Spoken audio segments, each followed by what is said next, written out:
Los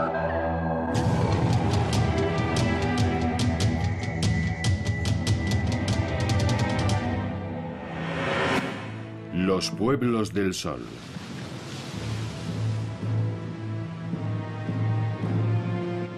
En el siglo XV, los europeos descubrieron América. Llamaron a este continente el Nuevo Mundo. Sin embargo, esas tierras, hasta entonces desconocidas para Europa, no eran nuevas y tenían una larga y prestigiosa historia. Sin haber tenido contacto con el mundo, los pueblos indígenas que se fueron sucediendo aprendieron a vivir de forma sedentaria. Levantaron pueblos y después ciudades. Se organizaron en sociedades cada vez más complejas, inventaron formas de gobierno, desarrollaron conceptos sobre el universo y la vida, y crearon religiones. Aunque algunos pueblos apenas han dejado trazas de su existencia, otros nos han dejado magníficos vestigios que dan testimonio de esos mundos desaparecidos. Los mayas, los aztecas y los incas ilustraron la historia de todo un continente.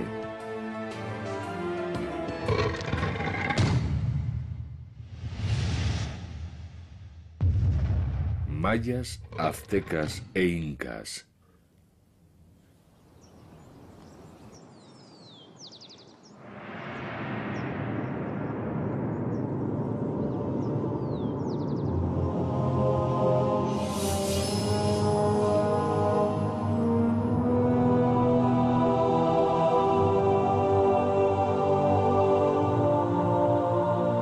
Después del descubrimiento, en el siglo XVI, el mito de las ciudades doradas despertó la codicia de los conquistadores españoles, que vieron a América como el dorado y la oportunidad de hacer fortuna. La conquista fue violenta. En unos pocos años cayeron los imperios Inca y Azteca, y con ellos terminó su mundo. El extraordinario crecimiento de esas civilizaciones fue brutalmente interrumpido. En el siglo XIX y a principios del XX, el redescubrimiento de esos mundos dio lugar a extraordinarias epopeyas. Arriesgando sus vidas, los exploradores se adentraron en tierras desconocidas y trajeron a su regreso extraordinarios relatos. En medio de la jungla, detrás de montañas inexpugnables, se hallaban inmensas ciudades abandonadas. Antes de la llegada del hombre blanco al continente americano, existieron civilizaciones extraordinarias. Aquellos pueblos no eran los salvajes que la gente creía. Estos majestuosos restos dan testimonio de su avanzado nivel de desarrollo y de un insospechado grado de sofisticación. Sobresalieron dos grupos claramente distintos. Desde el 3500 a.C., los Andes vieron florecer grandes civilizaciones. Los nazcas, la cultura tiahuanaco y por último los incas, que en el siglo XV fundaron un inmenso imperio.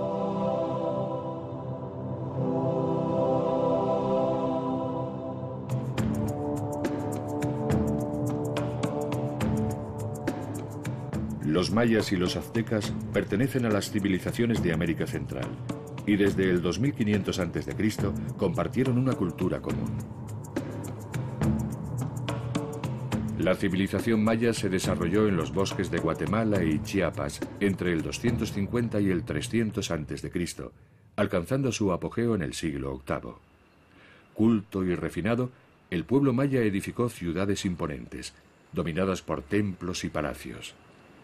Estamos en Tikal, la ciudad maya más grande y poderosa, situada en la selva de Petén, en Guatemala.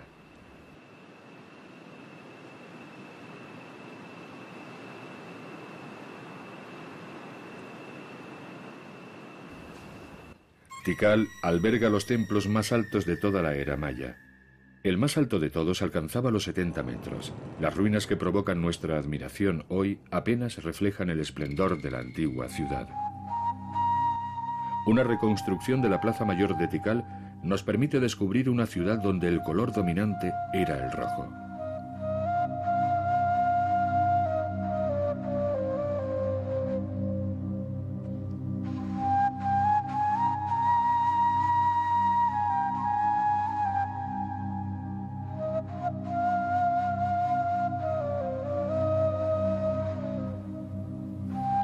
Al principio de sus investigaciones, los científicos intentaron comprender el propósito de esos templos con forma de pirámide.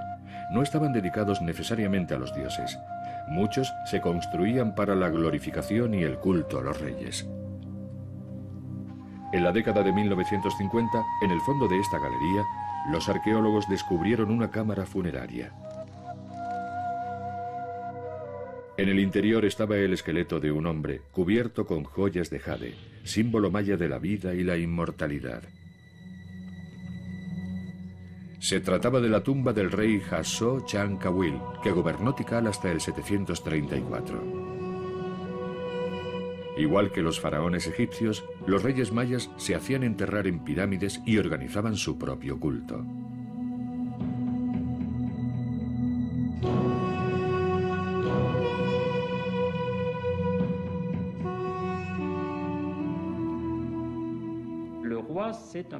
El rey era una figura que gobernaba sobre un plan temporal, actuando política y militarmente, pero al mismo tiempo y durante el periodo clásico, fue incontestablemente el líder espiritual de su comunidad y de su territorio.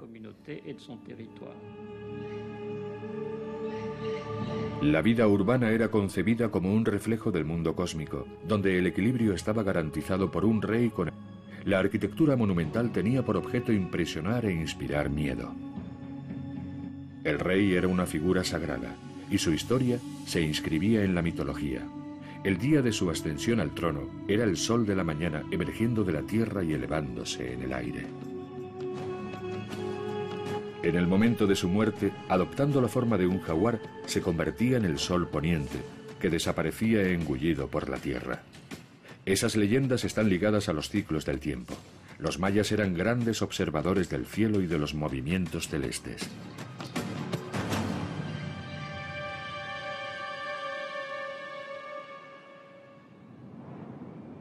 En Chichén Itzá, una ciudad del Yucatán, hay un monumento particularmente interesante. Se trata de un observatorio astronómico con una vista del cielo de 360 grados.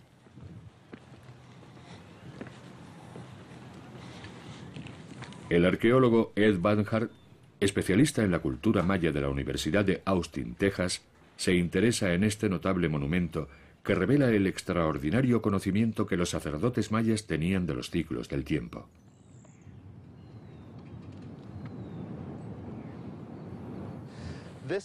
Esto se usaba para trazar una línea con los ángulos interiores y exteriores de la tronera.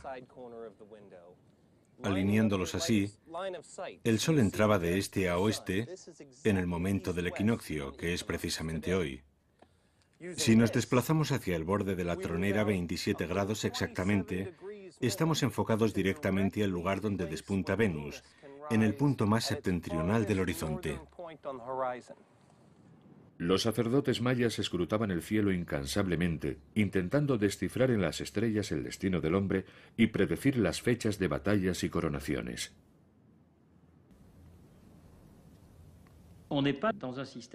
No es un sistema de observación arbitrario, porque en definitiva, lo que hace es observar los eventos actuales y del pasado para imaginar qué puede deparar el futuro e integrar todos esos sucesos en ciclos.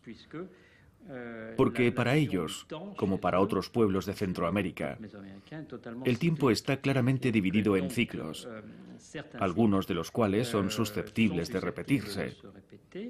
E incluso, el tiempo dejará de correr algún día. Y por eso, es necesario tener una visión clara de todos esos eventos, particularmente los nocturnos, porque pueden revelarnos el futuro.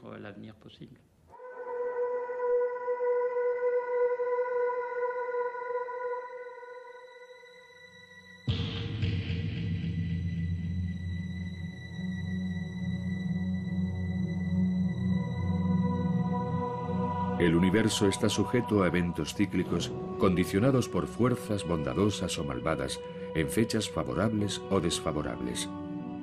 Pero este amplio conocimiento de los ciclos también tiene una aplicación práctica para los agricultores. Los astrónomos son capaces de decirles cuándo deben plantar, cuándo deben cosechar y qué trabajos deben hacerse. Todo en su sociedad depende de los ciclos del tiempo. Hoy los descendientes de los mayas emplean técnicas de quemado. Durante la estación seca, encienden hogueras. Ello les permite limpiar zonas cultivables de la jungla sin ningún tipo de herramientas y usan las cenizas para fertilizar el suelo.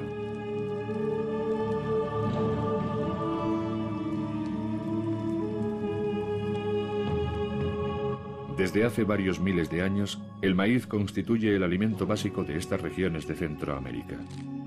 Empezó a cultivarse aquí hace unos 5.000 años.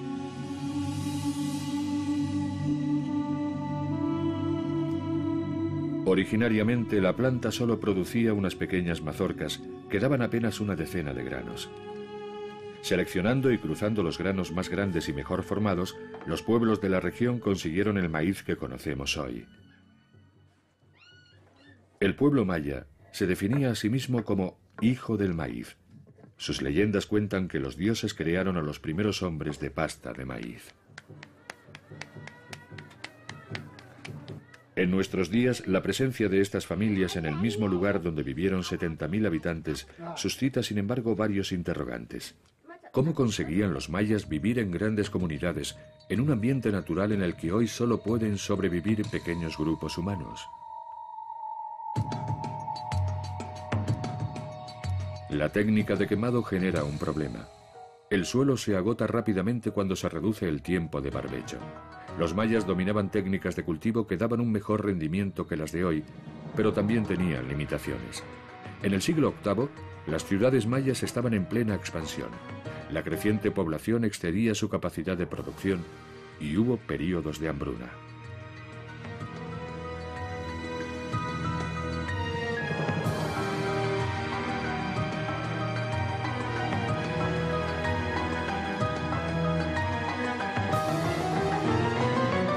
Al mismo tiempo, las ciudades mayas tenían que enfrentarse a otro problema ligado a su organización.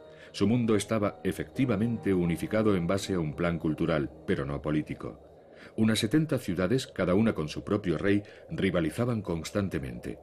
Tikal y Calakmul libraban feroces batallas por la supremacía.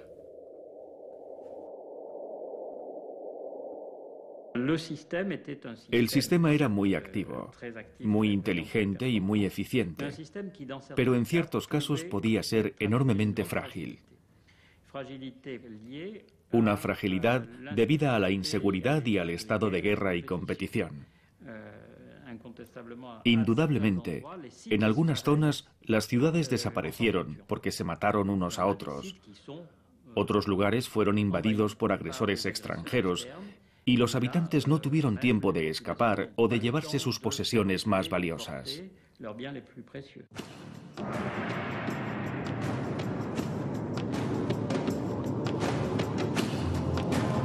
En sus primeras investigaciones, los científicos creyeron, un poco inocentemente, que se trataba de un pueblo pacífico. Hoy saben que no era así. Al contrario, los mayas estaban frecuentemente en guerra.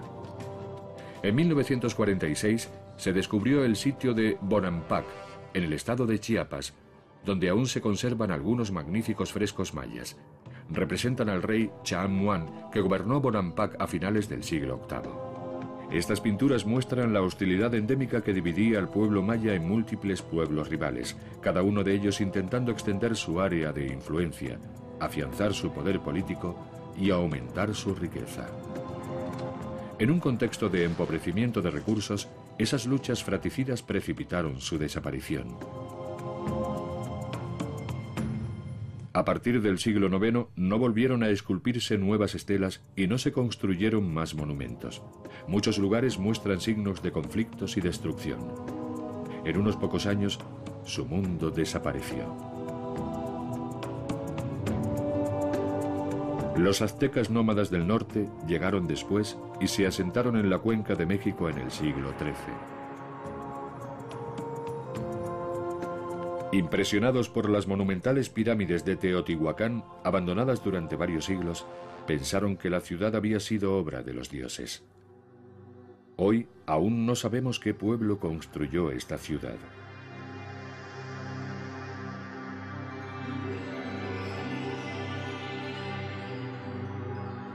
Despreciados y considerados salvajes, los aztecas admiraban a los toltecas, que dominaron la región hasta el siglo XII. Ambos pueblos eran originarios del norte. Los aztecas buscaban una identidad, atrapados entre el deseo de asentarse y fundar una brillante civilización, a imagen y semejanza de la que había existido anteriormente, y sus costumbres nómadas y de valerosos guerreros.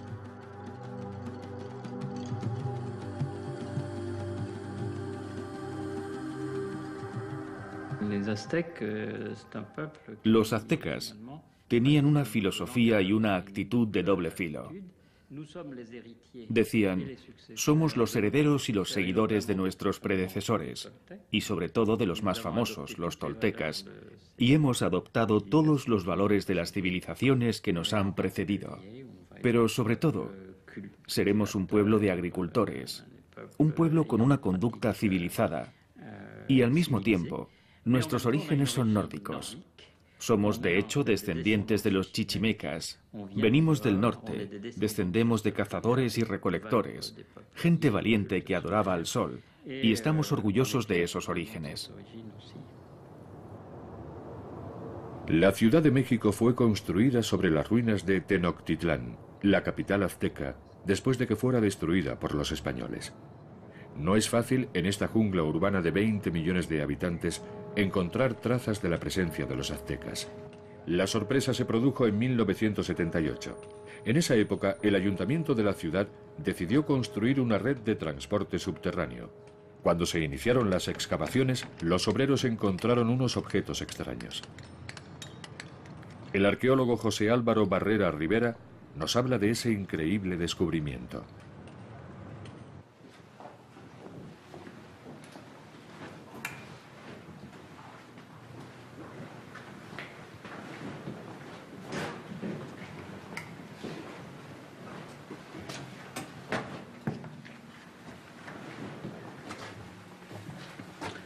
Estamos ahora aquí observando, bajo del sagrario, lo que es el Templo del Sol. Este es el muro norte del Templo del Sol. Es un templo que está dedicado a Tonatiuh, el dios solar.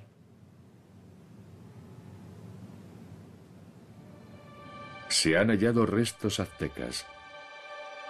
Los españoles construyeron la catedral de la nueva ciudad sobre los restos del recinto sagrado de la antigua capital azteca, que constaba de 10 templos. Los arqueólogos han conseguido reconstruir la historia del más importante, el Gran Templo. Igual que las pirámides mayas, fue construido en varias etapas sucesivas. Los restos han permitido exhumar el pasado y reconstruir la historia de la ciudad.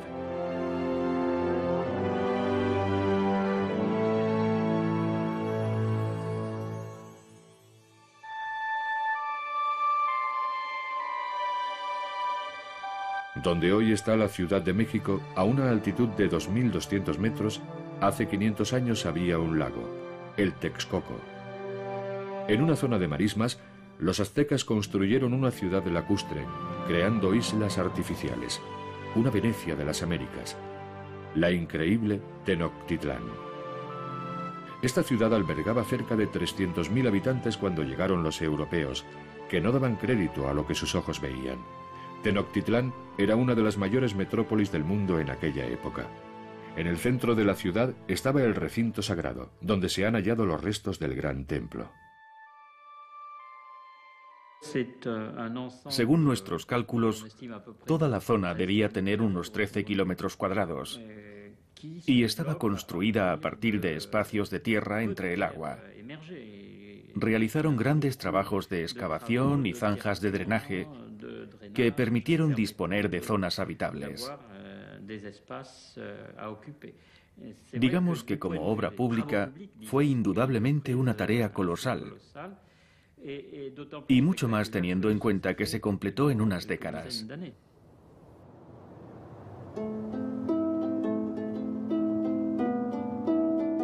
Los aztecas que se instalaron en esta región pantanosa disponían de muy poca tierra cultivable, pero consiguieron sacarle el máximo rendimiento al entorno para alimentar a los cientos de miles de habitantes que vivían en la capital. En los suburbios de México hay unas zonas agrícolas de características muy particulares conocidas como chinampas. Estas parcelas son tan extraordinarias que actualmente están inscritas en el Patrimonio de la Humanidad de la UNESCO. Su conservación nos permite retroceder en el tiempo y descubrir los secretos de los agrónomos aztecas. Una chinampa es una zona cultivable compuesta por canales e islas artificiales. Los campesinos mexicanos de hoy conservan su preciosa herencia azteca y continúan cultivando a la manera ancestral, creando estas balsas de tierra. Iban haciendo esto lo iban haciendo, mire. Y esto, al secarse, queda muy duro, y por ejemplo, esto, así, luego ya le echaban harto hasta que se desapareciera esto, y luego venía otra capa de esto. Y así fueron amarrándolas y fueron haciendo los terrenos.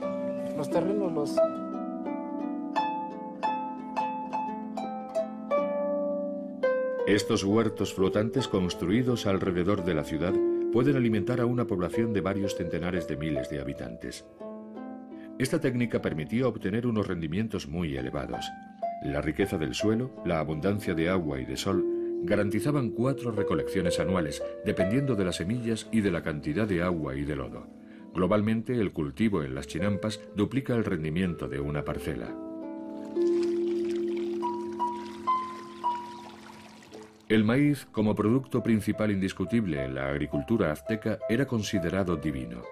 Chenteotol era su dios y Xilonen su diosa. Les ofrecían mujeres jóvenes como sacrificio, y para garantizar la cantidad de las cosechas, eran decapitadas, igual que cortaban las mazorcas de maíz.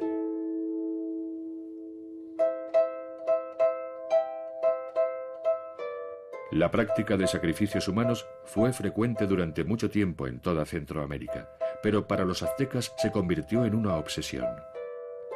Cuando los conquistadores entraron por primera vez en Tenochtitlán, se horrorizaron al ver en la plaza central la escalinata del gran templo cubierta de sangre.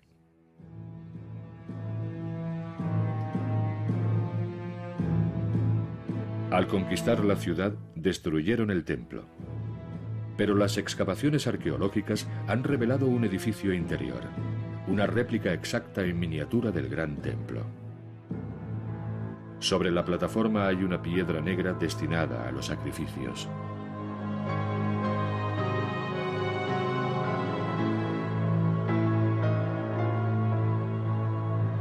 La extracción del corazón era el sacrificio más común. Se tendía a la víctima sobre la piedra del sacrificio y la sujetaban 4 hombres. El sacerdote le abría el pecho con un cuchillo y le arrancaba el corazón a un palpitante para ofrecérselo al sol sediento de sangre. El cuerpo de la víctima se lanzaba por las escaleras de la pirámide y era devuelto a la tierra. El corazón se colocaba sobre esta estatua, el Chacmol.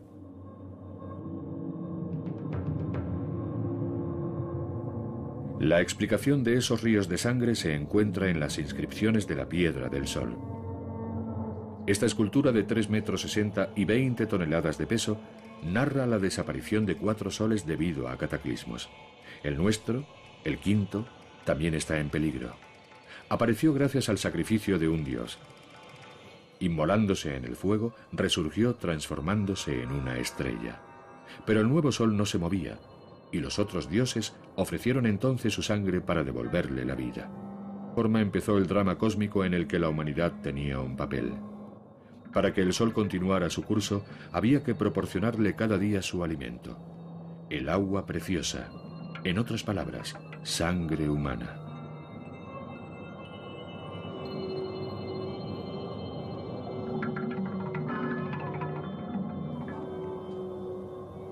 En principio es cierto que la propia ideología de los sacrificios, promovida por los aztecas, tenía mucha fuerza.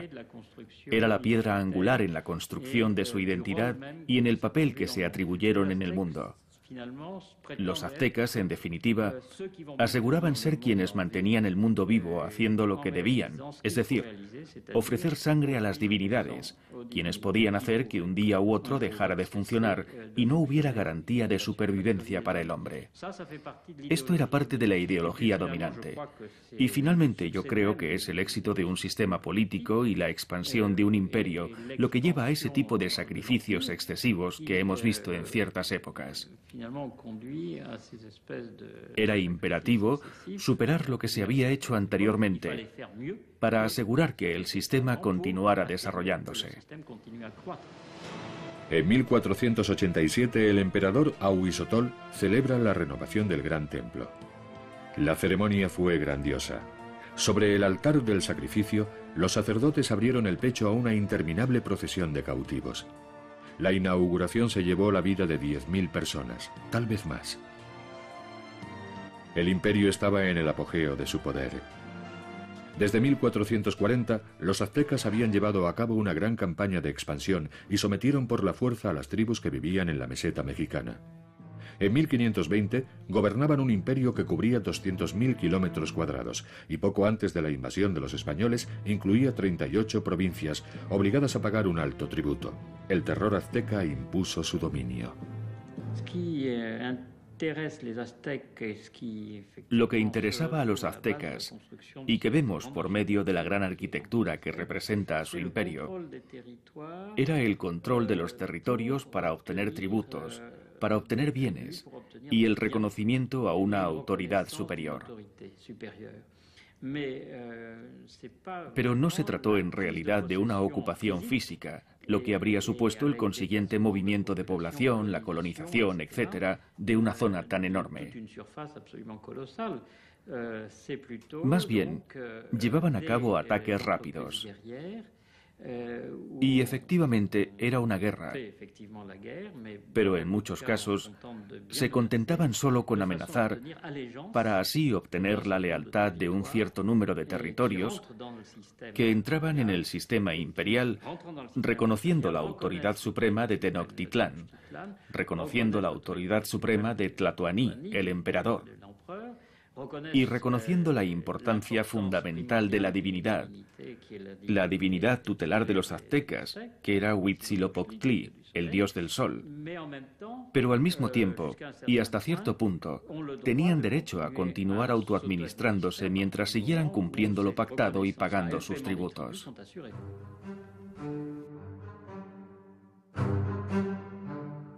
Las campañas de los aztecas eran incansables.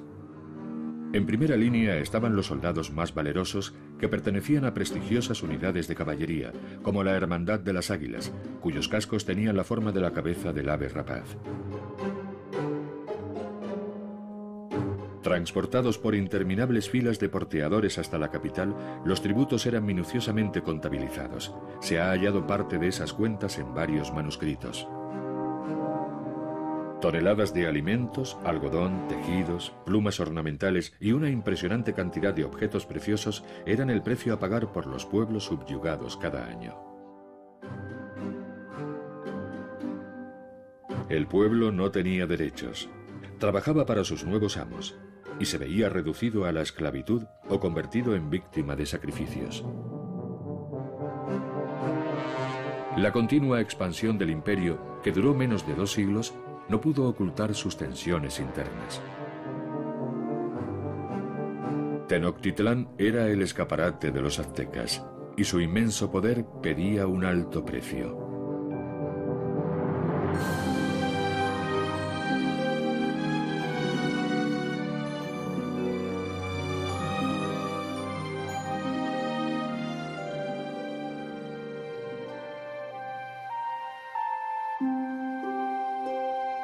Durante el mismo periodo, los incas estaban al frente de un imperio 5 veces mayor. Se extendía sobre un territorio de 4.000 kilómetros, desde Ecuador al Chile actual, y cubría una superficie de unos 950.000 kilómetros cuadrados. Los incas habían concebido un sistema organizativo que les permitía administrar su vasto territorio, constituido por un conglomerado de diferentes tribus.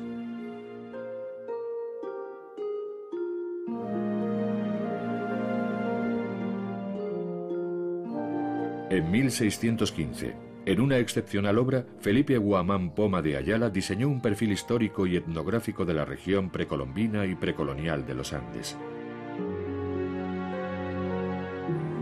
Su trabajo, la obra de toda una vida, constituye un mordaz alegato contra los abusos que cometían las autoridades españolas con las poblaciones indígenas.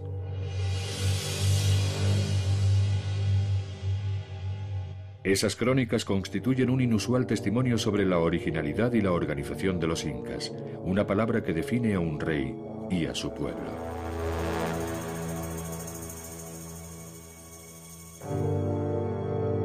La leyenda dorada dice que hubo 13 incas, pero los 8 primeros fueron probablemente míticos. Es posible que se tratase de jefes. El pueblo inca no se distinguía de otras tribus de Perú. Su verdadera historia comienza con el 9º inca. Con él, el poder de los incas creció y sobrepasó el de un pequeño estado rural. Hombre de grandes habilidades militares, Pachacuti inició la vertiginosa expansión del gran imperio inca. En el norte conquistó el reino de Chimu. En el sur llegó hasta el valle de Nazca. Abriendo una era de conquistas, unió en un solo estado a unas 500 tribus de los Andes. Por tanto, hubo un intento real, desde la autoridad central, para armonizar dentro del imperio un amplio abanico de sensibilidades muy diferentes. Esas diferencias eran mucho más evidentes cuando el imperio se extendió desde Colombia, Argentina y Chile en el sur, y tuvo que manejar un número de zonas, de regiones, extremadamente variadas ecológicamente.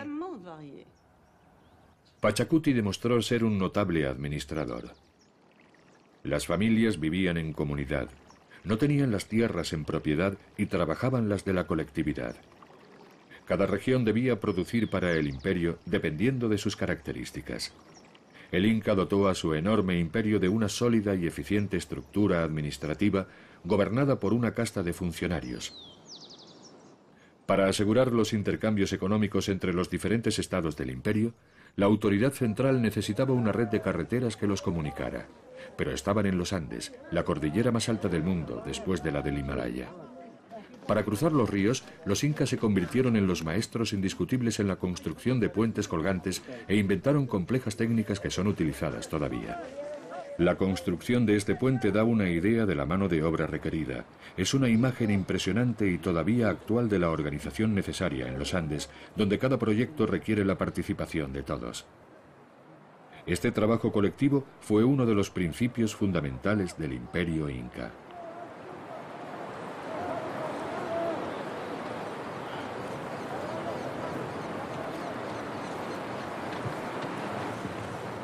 La red de caminos se llamó Capac Ñan.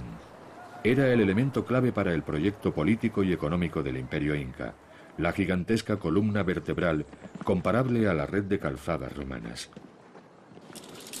Permitió que el inca controlara su imperio y el movimiento de sus tropas desde la capital, Cuzco.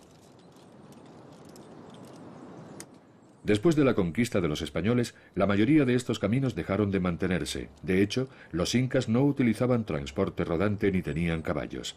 Todos los desplazamientos se hacían a pie, un medio de locomoción poco apreciado por los españoles que abandonaron los caminos incas. A una altitud de entre 3.000 y 4.500 metros y con una longitud de 40.000 kilómetros, esos caminos, que podían tener una amplitud de 15 metros en algunos puntos, unían zonas habitadas, centros administrativos, áreas de cultivos y minas, además de lugares de culto.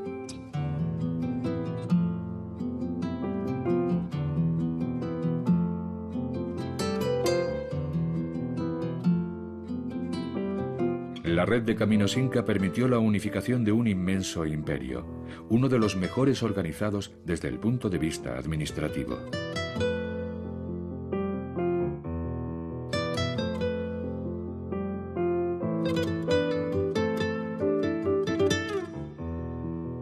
Mensajeros a pie se relevaban para transportar la información a una increíble velocidad. Desde el palacio del Inca llegaban en 2 días a los lugares más remotos del imperio. Los incas no tenían escritura. Para compensar esa carencia desarrollaron un original sistema usando este objeto, el quipu, hecho de cordeles y nudos de varios colores. Cada color y longitud tenía un significado. Simbolizaba números, fechas o un tipo de producto. Los quipus permitían manejar eficazmente las finanzas públicas. La economía era controlada a través de varios intermediarios. Los estados locales, por medio de sus jefes, estaban obligados a reunir los tributos y organizar la mita, es decir, los trabajos forzados de los hatunrunas, los que tenían que pagar el tributo. Y eso representaba el primer diente del engranaje económico entre los diferentes estados. Pero los incas imponían un sistema administrativo a los estados. Por ejemplo, con gente que se encargaba de controlar la actividad minera y con funcionarios para cada sector del imperio, los llamados apocunas. Esas personas eran más importantes que los delegados de la autoridad central. Y en realidad actuaban como correa de transmisión entre los jefes locales y el propio inca. Hoy, en algunas aldeas de los Andes, todavía se encuentran restos de este sistema extraordinariamente organizado.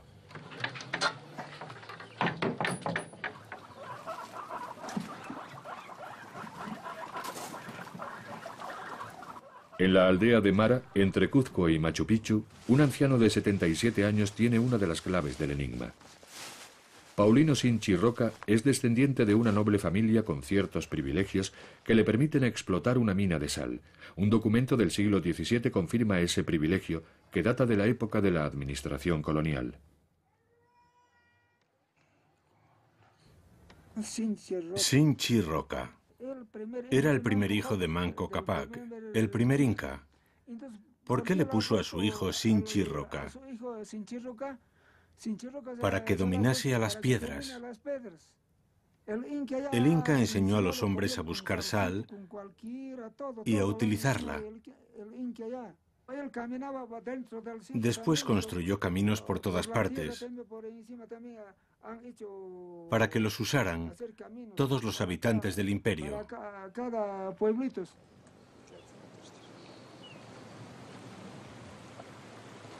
Mara es un lugar excepcional. Los incas producían aquí la sal necesaria para una parte del imperio. Explotaban un fenómeno geológico inusual, un manantial de agua salada. Mediante la evaporación sucesiva a través de diferentes terrazas, recogían la sal muy escasa en las montañas. De Mara salían multitud de caminos en todas direcciones para suministrar a varias regiones. El lugar disfrutó de una especial importancia que hoy ha perdido. Las minas de sal de Mara también realzaban la imagen de poder del emperador. Gracias al sol. Todo esto es gracias al sol. Los incas adoraban al sol.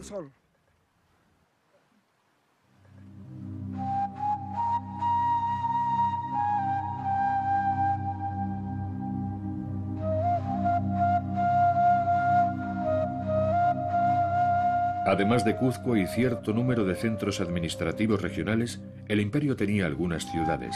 La mayor parte de la población vivía en pequeñas aldeas y trabajaba en el campo. La agricultura era el pilar de la economía inca. Entre la capital, Cuzco, y Machu Picchu, a lo largo de la antigua ruta del Inca, hay terrazas construidas en las laderas, a varios cientos de metros de altura. Teniendo que hacer frente al terreno irregular de la montaña, los campesinos incas lograron aumentar las zonas cultivables excavando terrazas. Con un monumental esfuerzo, construían muros de piedra, conteniendo así la tierra y dando a las montañas la apariencia de una gigantesca escalinata. Los campesinos de los Andes siguen viviendo hoy día al ritmo de sus labores agrícolas. Algunas plantas, como el maíz, requieren un clima cálido y húmedo, pero otras, como la patata, consiguen prosperar en las alturas. Los campesinos saben explotar las diferencias climáticas entre los valles y las cimas. Cultivan especies que normalmente no se encuentran en la misma región. Todas estas terrazas, ahora más o menos abandonadas, apenas dan una imagen verdadera de la opulencia del pasado. Se calcula que el Perú actual apenas puede igualar lo que producía el imperio inca.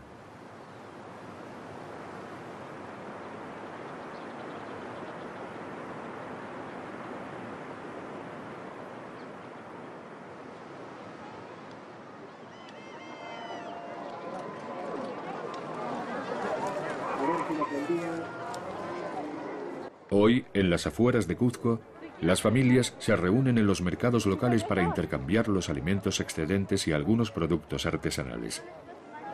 En la época del imperio, la mayor parte de la vida económica se desarrollaba fuera de estos mercados, en el marco de una economía estrictamente controlada.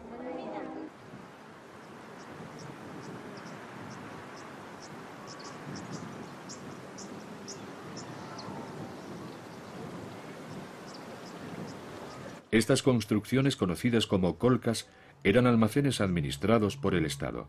Cuando llegaron los españoles, estaban repletos de productos alimenticios y objetos de uso cotidiano, como tejidos y herramientas. Todo lo que una sociedad necesitaba para vivir y para afrontar los años más difíciles. Este sistema permitía a la población vivir en condiciones aceptables. En la cima de la organización estaba la figura del Inca, considerado descendiente directo de Inti, el dios Sol. Tenía todo el poder político y económico, pero su legitimidad era religiosa. El Inca era un ser sagrado que escenificaba su origen divino.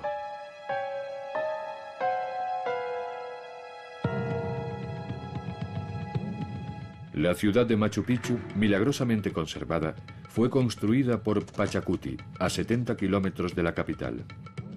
Es el majestuoso símbolo del gran poder del Inca.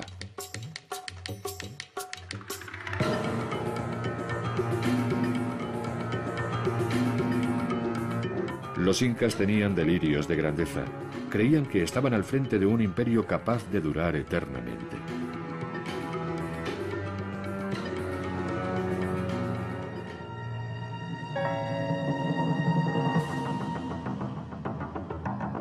«80 años después del fin del reinado de Pachacuti, los conquistadores descubrieron los Andes. Su líder era Francisco Pizarro, un hombre modesto y analfabeto que a los 56 años emprendió la conquista del imperio inca, llevando como único bagaje su inteligencia, su valor y su gran deseo de hacer fortuna. Tras conocer la presencia del inca Atahualpa en Cajamarca, fue a su encuentro.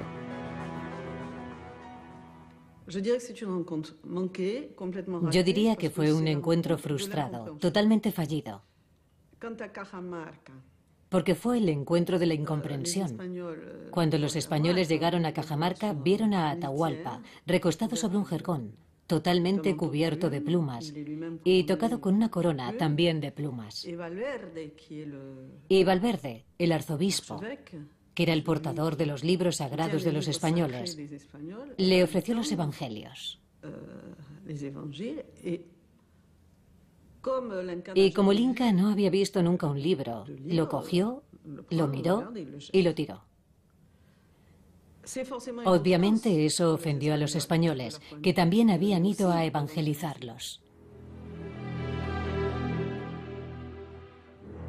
El malentendido sirvió de pretexto a los españoles para masacrar a un gran número de los aristócratas presentes. Atahualpa fue hecho prisionero. Pizarro pidió un altísimo rescate en oro que fue pagado de inmediato, pero rompió el trato y ordenó que el inca fuera juzgado y ejecutado.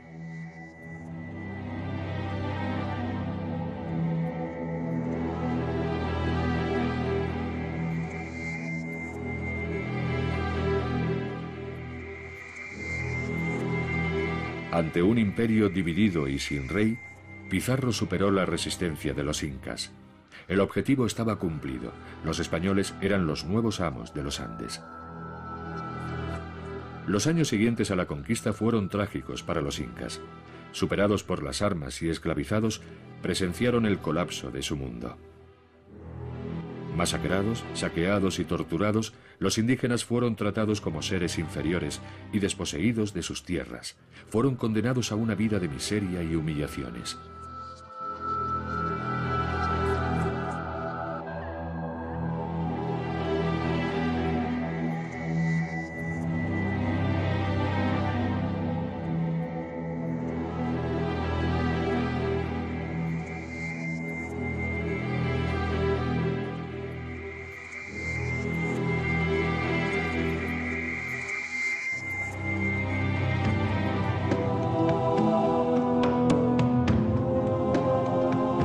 Pocos años antes, en 1519, la conquista de México por Hernán Cortés fue uno de los encuentros más extraordinarios entre la historia y la leyenda. Para los aztecas, 1519 coincidió con el año exacto en que su calendario legendario predijo el regreso de Quetzalcóatl, la divina serpiente emplumada. En el Palacio Presidencial de la Ciudad de México, los frescos de Diego Rivera representan ese episodio de la historia del país, cuando en unos pocos meses todo cambió.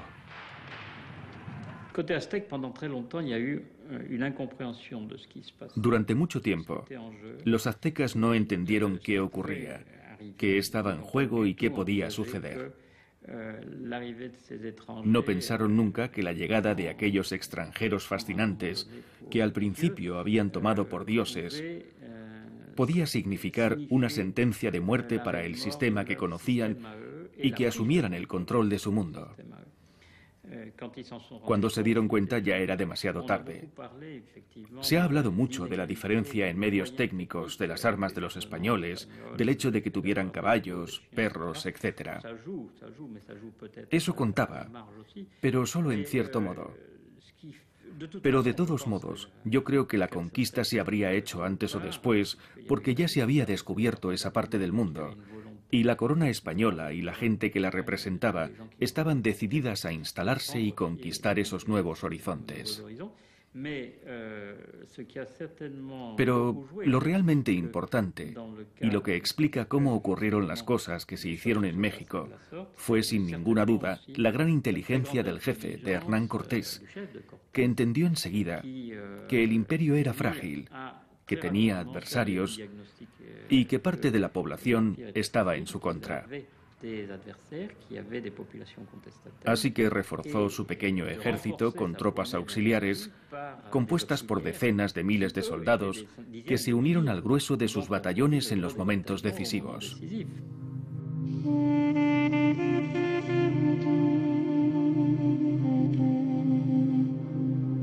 La conquista del Nuevo Mundo dio lugar a una de las mayores tragedias de la historia. Fueron asesinados decenas de millones de amerindios. La población de México pasó de 25 millones en 1519 a 1 millón a principios del siglo XVII.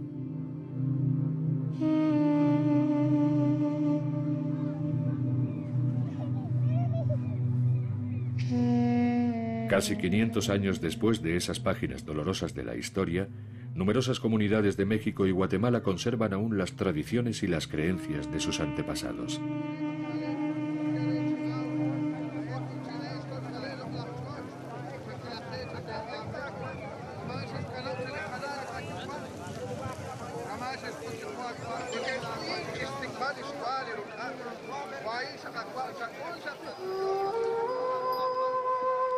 A principios del siglo XIX, los Andes se liberaron del yugo de los españoles, dando lugar al nacimiento de varios estados independientes, incluyendo Bolivia y Perú, que heredaron una parte importante del territorio del antiguo imperio inca. A pesar de la colonización y las campañas de evangelización, las antiguas creencias y tradiciones no desaparecieron. Al principio las mantenían en secreto, pero más tarde se celebraron públicamente. Soltera.